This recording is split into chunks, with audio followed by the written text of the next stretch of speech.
Hi there. 3 questions I often get asked again and again. Train tickets between cities. Should I buy these before I leave home or when I get there? Well, it's a peace of mind thing.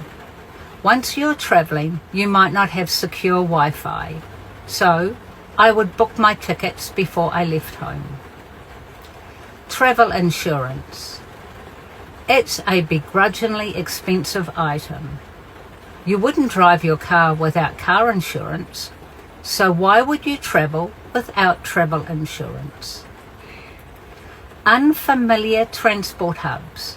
So we're talking about the massive train stations like Hamburg.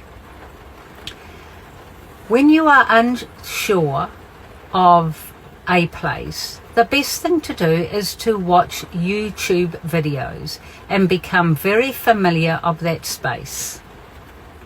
That's 3 questions sorted, but there's always one that's yours, which is not on this list, and that one keeps swirling around in your head. That's the one that the step is for. 45 minutes, 1 call. You get to ask your questions. You will find the link in the description below. 1 step at a time is enough. Thank you. I'm Marlene.